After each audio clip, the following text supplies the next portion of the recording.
kelihatan. Halo semuanya, selamat sore, selamat datang di YouTube channel Keluarga Batak di Jerman. Hari ini hari Sabtu, tanggal berapa ya? Aku lihat dulu, tanggal 23 Oktober 2021. Dan hari ini aku ingin menjawab pertanyaan, bagus banget nih pertanyaan dari Yuni Manurung. Dia DM aku di Instagram. Dia nanya, mau tanya kak, mulai kapan kakak bisa bahasa Jerman dan motivasi kakak bisa ke Jerman itu apa? Bagi-bagi pengalamannya dong. Oke. Kalau motivasi datang ke Jerman, aku tuh nggak ada motivasi sama sekali sebenarnya datang ke luar Indonesia ya. Karena justru dulu tuh mimpi aku bisa stay di daerah timur Indonesia, di Papua. Papua itu impian aku. Dan ternyata Tuhan kasih aku jodoh orang sini dan dia ngajakin aku nikah ya. Mau tidak mau, suka dan tidak suka ya aku memutuskan untuk pindah ngikut dia ke Jerman. Karena bagaimanapun juga ya istri itu kan harus ngikut suami ya. Dan gak mungkin juga dia melepaskan pekerjaannya dan stay di Indonesia. Karena pada saat itu aku juga kerjanya masih karyawan kontrak. Terus kalau suami aku di sini udah puluhan tahun bekerja di perusahaan dia bekerja saat ini. Dan dia sudah karyawan tetap. Jadi ya lebih baik karena dia yang sudah stabil pekerjaannya, jadi ya aku yang mendingan pindah dibandingkan dia yang pindah ke Indonesia gitu. Takutnya nanti susah lagi nyari kerjanya, terus bahasanya segala macam. Jadi ya mendingan aku aja lah yang pindah, yang ngalah gitu.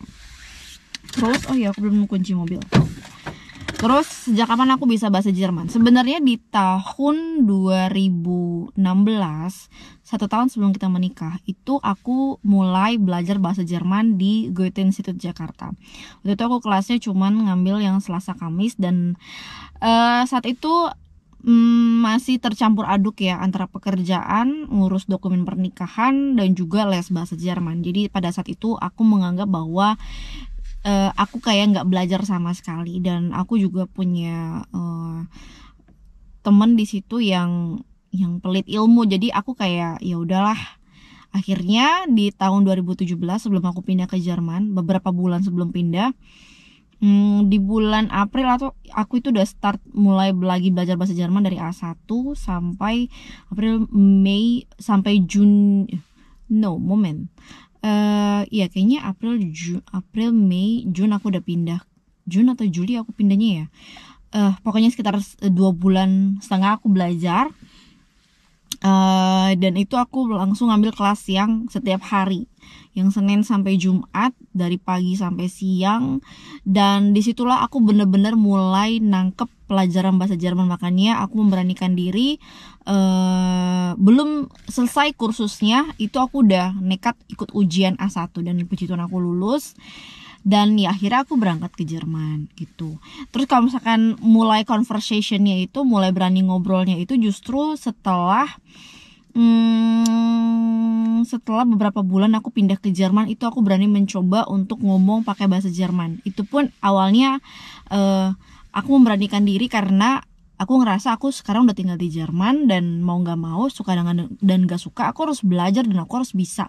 Karena kalau misalkan aku nggak mau belajar dan aku nggak bisa, nanti bagaimana caranya aku bisa berkomunikasi dengan orang lain selain dengan suami aku gitu kan. Kalau misalkan aku ke supermarket atau misalkan aku harus ke Rathaus ngurus dokumen EAT segala macam. Terus kalau misalkan aku harus ada termin dokter, nanti kalau misalkan aku ngomong sama dokternya, ditanya sama dokternya keluhanku apa, aku nggak bisa jawab, itu kan malu-maluin banget gitu ya. Jadi dari situlah aku menekat untuk conversation pakai bahasa Jerman. Dan benar-benar jatuh cinta pelajaran bahasa Jerman, benar-benar jatuh cinta dengan bahasa Jerman itu setelah aku kursus di sini. Karena aku ngedapetin guru yang benar-benar kalau ngajar tuh aku bisa nangkep banget dan masuk banget di kepala aku. Jadi semenjak itulah aku jatuh cinta sama bahasa Jerman gitu. Karena ternyata bahasa Jerman tuh menurut aku pada saat itu ya, ternyata bahasa Jerman tuh tidak sesulit dengan bahasa Inggris. Karena aku belajar bahasa Inggris dari SD, SMP, SMA tuh kayak masih belum lancar conversationnya, ngerti kalau orang ngomong apa aku bisa jawab, tapi kan nggak semudah saat itu aku pikirkan bahasa Jerman. Karena aku suka gramatik bahasa Jerman, Walaupun kosakatanya kadang ada yang ribet, terus alfabetnya juga nggak terlalu sesusah apa namanya, ya alfabetnya itu hampir sama dengan bahasa Indonesia gitu, hampir. Dan ada pertanyaan lagi sebenarnya, tapi bukan dari Yuni Manurung, ini tentang program bayi tabung. Karena banyak banget yang nanya bagaimana program bayi tabung kami. Yap, kita memang sedang menjalani program bayi tabung yang kedua. Sekarang sudah masuk minggu ke 2 ya, sudah hampir 2 minggu aku sudah disuntik dengan Gonal F ya. Kalau suntikan yang warna putih yang Dekaptil itu aku sudah lebih dari 2 minggu, sudah kayaknya udah 28 hari aku sudah disuntik dengan Dekaptil dan masuk ke dosis baru per hari ini. Karena pengecekan kemarin terakhir di hari Jumat itu sel telurku sudah membesar dan akan dipanen sel telurnya itu kemungkinan di minggu ini nih. Ini kan satu nih, minggu depan aku bilang minggu depan ya. Oke. Dan jujur ya, ini program bayi tabung yang kedua ini sangat memakan pikiran, mental aku, terus biaya juga membengkak. Berbeda dengan program bayi tabung yang pertama. Terus masalah sama fisik aku kena. Jadi kalau program bayi tabung yang pertama itu fisik aku tuh biasa aja gitu loh. Aku nggak ngerasain perubahan yang terlalu signifikan. Tapi di program bayi tabung aku yang kedua ini, aku benar-benar ngerasain perubahan tubuh aku yang aku ngerasa gampang pusing. Setiap hari itu pasti aku kayak ngerasa melayang-melayang.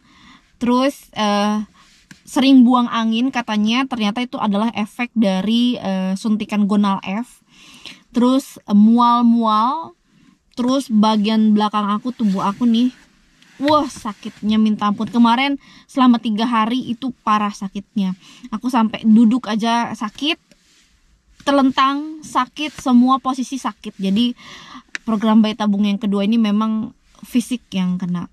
Dan ternyata kalau kata suami aku ya, dia nonton salah satu YouTube, katanya dia malah ada seseorang nih, dia sampai program yang ketiga dan akhirnya give up dia di program yang ketiga karena kondisi tubuh. Oke, sorry tadi kepotong karena baterainya habis. Nah, selain fisik yang kena, masalah biaya juga membengkak ya, karena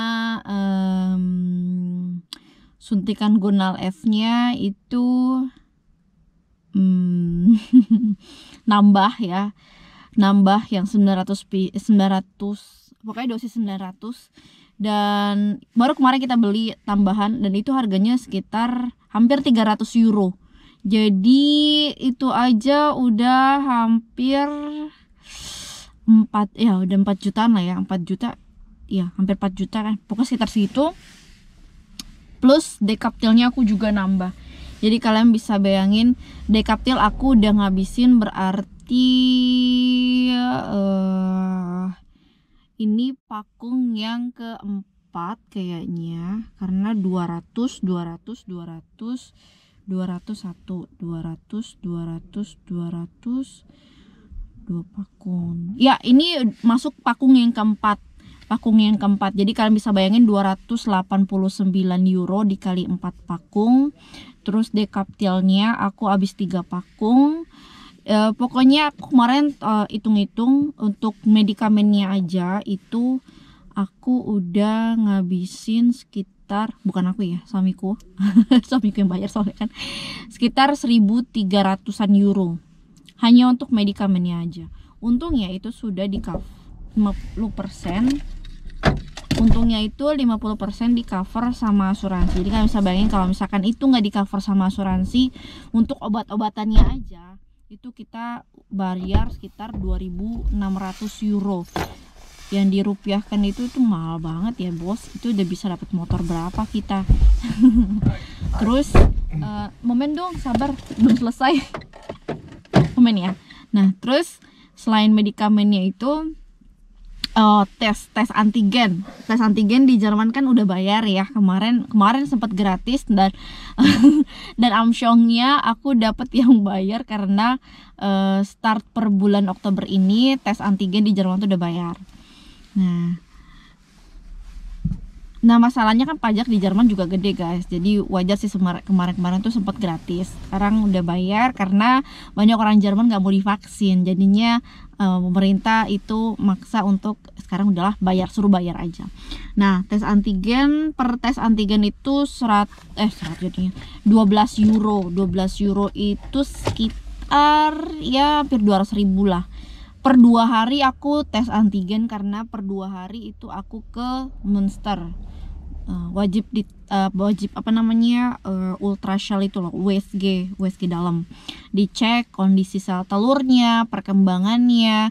Jadi ya lumayan ya, karena ini udah minggu kedua, kalian bisa bayangin aja berarti udah 70-an euro hanya untuk tes antigen ya, sekitar 80-an ya, berarti 84 euro habis hanya untuk antigen. Terus nah besoknya aku antigen nih, hari Minggu nih aku antigen karena hari Senin wajib ke sana lagi. Dan selain tes antigen pastinya ini juga kan bensin juga pakai duit ya sayang ya, nggak pakai daun. Lumayan setiap seminggu 2 kali full tank ya, full tank itu sekitar 50-an euro. Jadi ya, tapi kalau untuk masalah bensin ini jauh lebih murah dibandingkan program bayi tabung yang pertama. Karena program bayi tabung yang pertama itu kita nyewa mobil dan itu mahal banget. Makanya kenapa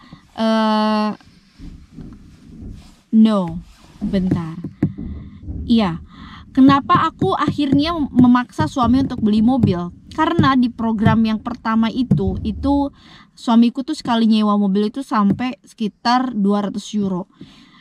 Itu sayang banget buat aku, cuma buat 2 hari 200 euro. Mendingan kita sekalian langsung beli mobil, harganya ini juga kita beli second, tapi lebih bermanfaat dibandingkan kita beli nyewa-nyewa gitu kan, sayang banget. Jadi akhirnya udah, makanya suamiku beli Thor karena lebih murah dibandingkan kita nyewa mobil gitu. Terus apa lagi ya, itu aja sih untuk saat ini untuk masalah program bayi tabung. Tapi yang jelas minggu depan sekarang tanggal 23, 24, 25, 26, 27, antara 27, 28, 29 itu akan panen sel telur, yang which is itu dimana akan pengambilan sel telur, panen sel telur sekalian disatukan spermanya. Dan setelah itu aku akan nunggu sampai waktunya tiba yang dimana si embrio ini siap untuk dimasukkan lagi ke rahim aku gitu. Setelah itu barulah aku gak boleh ngapa-ngapain selama 2 minggu, full bed rest. Aku gak berani naik turun tangga, apalagi kita tinggal di Wonung yang paling atas dan gak ada liftnya, jadi gak mungkin aku naik turun tangga. Jadi aku akan stay di atas aja, bodo amat. Jadi kalau mau sedikit jalan-jalan olahraga, aku akan olahraga di atas aja, jalan-jalan kakinya gitu. Tapi naik turun tangga aku gak berani ngambil resiko. Oke, terus karena ya aku sih kalau misalkan ditanya nih ya, mau babynya itu mau cewek atau cowok, aku terserah Tuhan mau kasihnya mau cewek mau cowok, buat aku sama aja. Yang penting babynya itu sehat, karena ini baby mahal. Yang penting babynya sehat dan nanti bisa berguna untuk banyak orang. Itu aja sih, untuk bangsa dan negara dan untuk Tuhan. Itu aja. Ya, thank you for watching. Jangan lupa di like, di komen, di subscribe, dan di share YouTube channel di Jerman. Dadah, thank you buat nemenin aku, karena aku tadi nungguin suamiku dari atas kan, jadi aku sekalian bikin vlog aja. Dadah.